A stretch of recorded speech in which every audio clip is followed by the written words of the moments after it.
Governor general के बारे में डिस्कस करते हैं, बात करते हैं। सबसे पहले गवर्नर जनरल मैंने आपको क्या कहा था, गवर्नर जनरल किसके, बंगाल के, वारन हेस्टिंग, वारन हेस्टिंग्स 1772 से 1785 तक। जैसे मैंने पिछली वीडियो के बारे में आपको डिस्कस किया था, हमने बात की थी कि 3 प्रेसिडेंसीज हैं, कलकत्ता, बॉम्बे और मद्रास। अब जब रेगुलेटिंग एक्ट आता है तो रेगुलेटिंग एक्ट में क्या कर दिया जाता है, जो बंगाल मतलब प्रेसिडेंसी है, ठीक है, बंगाल के जो गवर्नर को क्या बना दिया जाता है, गवर्नर जनरल। और जो बाकी 2 प्रेसिडेंसी हैं उनको क्या कर दिया जाता है, उस गवर्नर जनरल, बंगाल के गवर्नर जनरल के अंदर सबॉर्डिनेट कर दिया जाता है। और जो फर्स्ट गवर्नर जनरल थे बंगाल के, ठीक है, ये बंगाल की बात चल रही है, फर्स्ट गवर्नर जनरल कौन थे, वारन हेस्टिंग। आप मेरे साथ साथ नोट डाउन करते रहे। वारन हेस्टिंग कौन थे, first governor general of Fort Williams. Fort Williams Bengal में है, इसके बारे में मैंने आपको पढ़ाया है। First governor general of Fort Williams or Bengal, ठीक है। Warren Hasting first governor general किसके, फोर्ट विलियम के और बंगाल के। और वारन हेस्टिंग के टाइम में क्या होता है, डिप्राइड जमींदार ऑफ जुडिशियल पावर। जमींदार के पास जुडिशियल पावर होती है, उससे वो पावर छीन ली जाती है। और क्या होता है, सिविल और क्रिमिनल कोड स्टैब्लिश कर दिए जाते हैं। Civil and criminal courts were established. बात समझ में आ रही है आपको कि पहले जो थी जुडिशियल पावर जो थी वो जमींदारों के पास हुआ करती थी। अब जब वारन हेस्टिंग आते हैं तो जमींदार से जुडिशियल पावर छीन ली जाती है और सिविल और क्रिमिनल कोर्ट्स को क्या कर दिया जाता है, इस्टेब्लिश किया जाता है। वारन हेस्टिंग गवर्नर जनरल बनने से पहले गवर्नर थे बंगाल के। He was the governor of Bengal in 1772। 1772 में गवर्नर थे बंगाल के and became the governor general of Bengal. And और उसके बाद क्या बने, and became the governor general of Bengal on 20th October 1773। 20 अक्टूबर 1773 को एक गवर्नर जनरल बने। कैसे गवर्नर जनरल बने, रेगुलेटिंग एक्ट से। Regulating act of 1773। यहां तक आपको क्लियर है। गवर्नर थे बंगाल के कब, 1772 में। and became the governor general of Bengal on 20 अक्टूबर 1773 by regulating act of 1773 के तहत ये गवर्नर जनरल बन गए, किसके, बंगाल के। he was a member of Madras council. Madras council के मेंबर थे, member of Madras council, Madras council के मेंबर थे। और इनके टाइम में क्या हुआ, इन 1780 में इन्होंने क्या किया, he set up Aliah Madrasa. Aliah Madrasa इन्होंने सेटअप किया कहाँ पे, कलकत्ता में। He set up Aliah Madrasa at Calcutta in 2007। In 2007 this became Aliah university. 2007 में आलिया मदरसा को क्या बना दिया गया, आलिया यूनिवर्सिटी। आलिया यूनिवर्सिटी 1780 में आलिया मदरसा सेटअप किया कलकत्ता में, और 2007 में ये क्या बन गया, आलिया, इसे आलिया यूनिवर्सिटी बना दिया गया।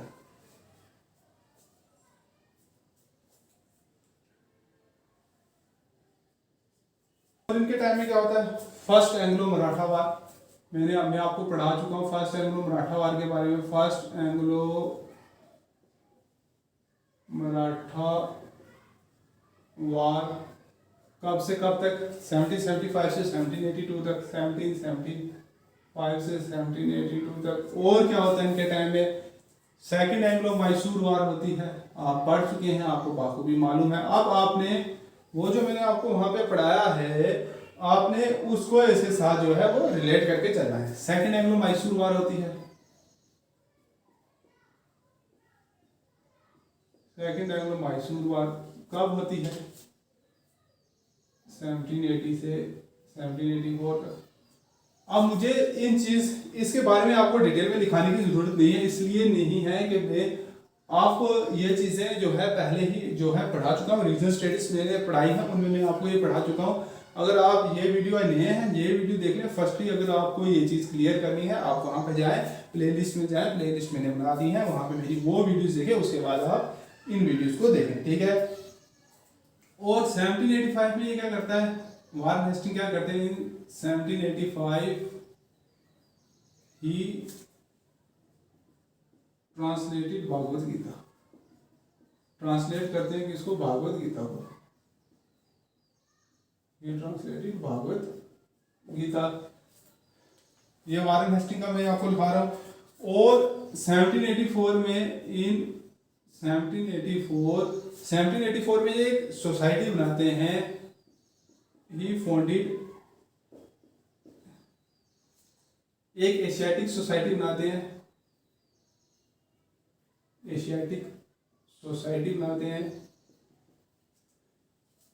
किसके साथ मिलकर, विद विलियम जोन्स के साथ एक एशियाटिक सोसाइटी बनाते हैं। आप इस एशियाटिक सोसाइटी का क्या काम है, to translate Indian text into English,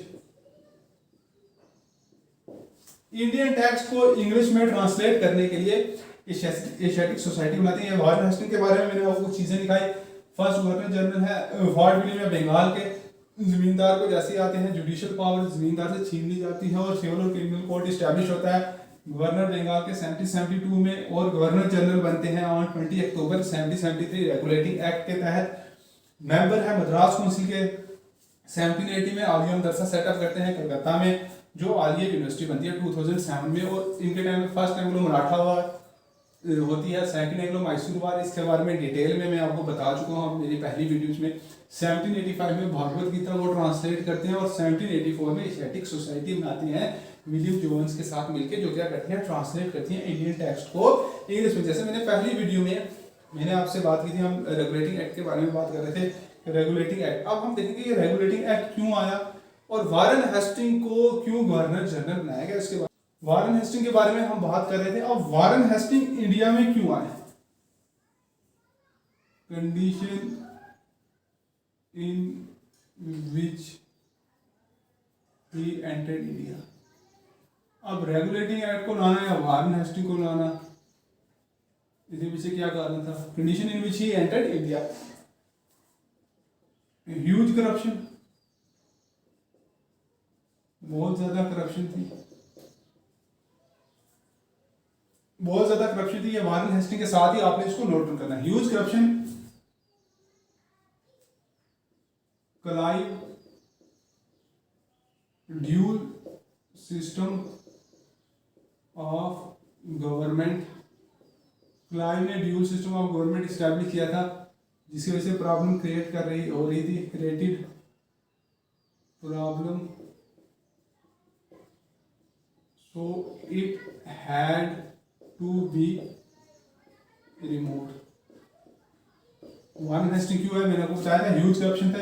अब जो क्लाइव थे, उसका क्लाइव के टाइम में बहुत ज्यादा बंगाल में करप्शन थी, ड्यूल सिस्टम ऑफ गवर्नमेंट था, बंगाल में जो क्रिएटेड प्रॉब्लम कर रहा था, बहुत ज्यादा प्रॉब्लम क्रिएट कर रहा था, इसलिए उसको रिमूव किया गया। और बंगाल फैमिन जिससे कंपनी को बहुत ज्यादा नुकसान झेलना पड़ा था। बंगाल फैमिन अब ड्यूल सिस्टम ऑफ गवर्नमेंट के तहत क्या हो गया था, इंग्लिश दीवान और इंडियन निजाम दोनों फेल हो गए थे। English diwan and Indian Nizam had fail. अब कंपनी ने क्या किया, ईस्ट इंडिया कंपनी यहाँ पे थी। देखो रेगुलेटिंग एक्ट के आने की वजह या इसके वॉरेन हेस्टिंग के गवर्नर जनरल बनने की वजह, वो सारी इसी में हम वही डिस्कस कर रहे हैं।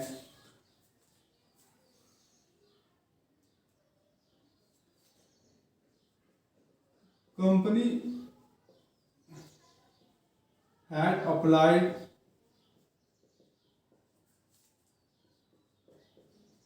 for loan और के लोन के लिए अप्लाई किया था from British government. Company loan के लिए अप्लाई करते कितना, 1 मिलियन पाउंड, किससे, ब्रिटिश गवर्नमेंट से, इसलिए वो रेगुलेटिंग एक्ट ले आते हैं। Hence they came up with the regulating act of 1773। अब कंपनी ने लोन के लिए अप्लाई किया और ब्रिटिश गवर्नमेंट ने क्या कर दिया, रेगुलेटिंग एक्ट ब्रिटिश गवर्नमेंट लेके आए 1773 में। अब ब्रिटिशर्स की पोजीशन जो है नॉर्थ इंडिया में, सॉरी नॉर्थ अमेरिका में भी वीक हो चुकी थी। EIC east India company had lost its monopoly। East India की मोनोपोली होती थी कहाँ पे, मोनोपोली ओवर टी इन नॉर्थ अमेरिका। नॉर्थ अमेरिका में टी की मोनोपोली किसके पास होती थी, ईस्ट इंडिया कंपनी के पास होती थी। इन्होंने वो मोनोपोली खो दी, क्यों, उसके बाद डच आ गए मार्केट में। आफ्टर डच began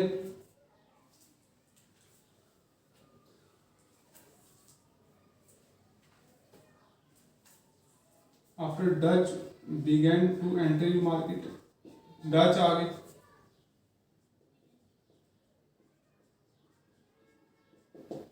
ये थे कारण क्लाइव किया रेगुलेटिंग एक्ट के, ठीक है। ह्यूज करप्शन थी, dual system of government problem create कर रहा था, उसे रिमूव किया गया। बंगाल फाइमिन था, इंग्लिश दीवान और इंडियन निजाम फेल हो चुके थे। कंपनी ने लोन के लिए अप्लाई किया 1 मिलियन पाउंड के लिए, और वहां से क्या आ गया, कंपनी को 1 मिलियन पाउंड मिला, लेकिन रेगुलेटिंग एक्ट आ गया 1773 का। और ईस्ट इंडिया ने अपनी मोनोपोली जो टीम में थी नॉर्थ अमेरिका में, वो लॉस कर चुके थे। उसकी क्यों, क्योंकि उसके डच जो थे वो मार्केट में एंटर कर चुके थे। और EIC क्या हो चुकी थी, एक important point, EIC had to be bankrupt. EIC bankrupt हो चुकी थी, यहाँ पे EIC बैंकक्रप्ट हो चुकी थी। टू कंट्रोल कंपनी, सॉरी इसको मैं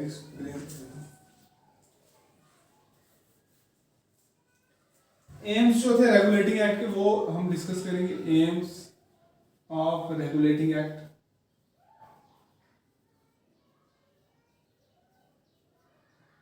एम्स रेगुलेटिंग एक्ट के हम डिस्कस करेंगे। रेगुलेटिंग एक्ट के क्या एम्स थे,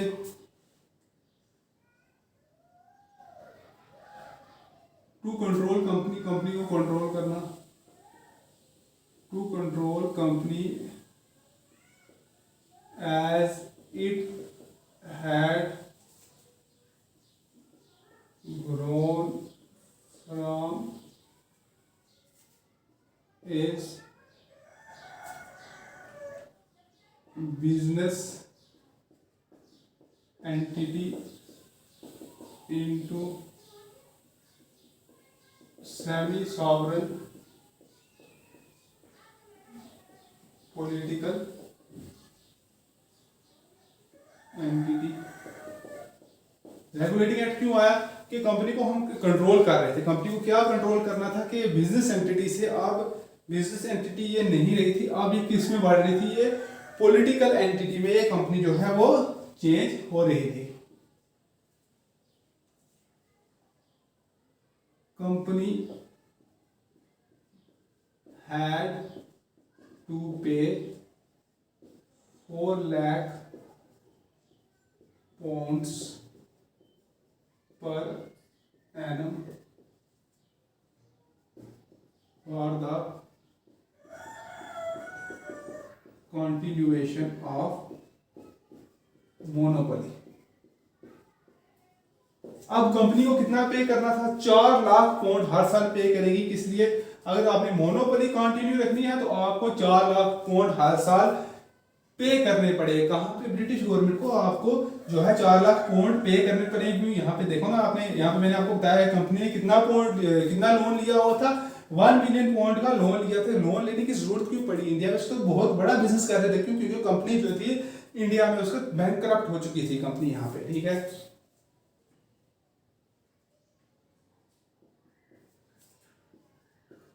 company had a strong lobby in the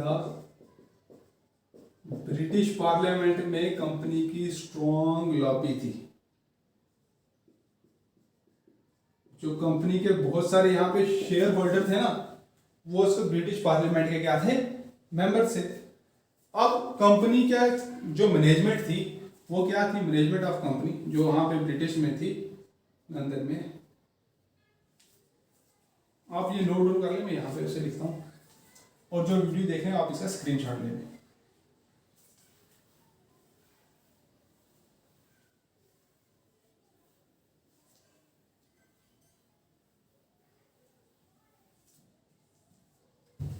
ये रेगुलेटिंग एक्ट के एम्स थे। अब कंपनी की एडमिनिस्ट्रेशन क्या थी? कंपनी की मैनेजमेंट क्या थी? वहां पे कंपनी मैनेजमेंट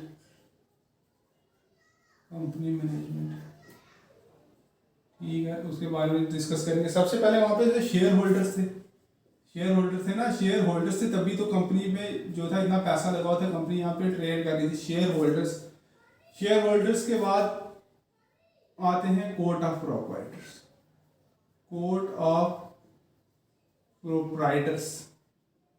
अब ये कोर्ट ऑफ प्रोप्राइटर्स क्या है? ये कंपनी की मैनेजमेंट है। मैं आपको कंपनी के एडमिनिस्ट्रेशन के बारे में बता रहा हूँ, कंपनी की एडमिनिस्ट्रेशन कैसे थी इंग्लैंड में। कोर्ट ऑफ प्रोप्राइटर्स क्या थी? ये कलेक्टिव बॉडी थी शेयर होल्डर्स की, collective body of share holders.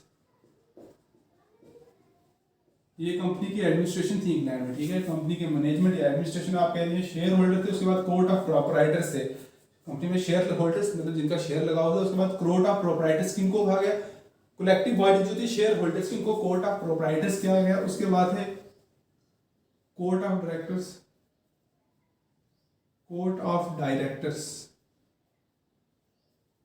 अब कोर्ट ऑफ डायरेक्टर्स कौन थे? Elected by court of proprietors. इन्हें कौन इलेक्ट कर रहा था? Elected by court of proprietors on annual basis. Court of directors जिन्हें कौन इलेक्ट कर रहा था? कोर्ट ऑफ प्रोप्राइटर्स, यही collective body of share holder on annual basis पे। और उसके बाद कमेटीज थी डे टू डे फंक्शन की।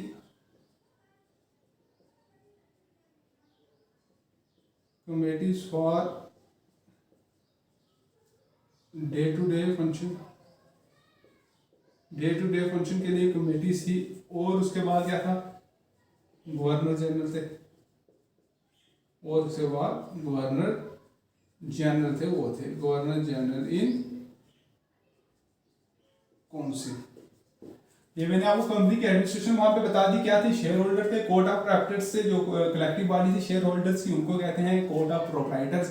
कोर्ट ऑफ डायरेक्टर्स थे जिन्हें कौन? कोर्ट ऑफ प्रोप्राइटर्स ये इलेक्ट कर रहे थे एनुअल बेसिस पे।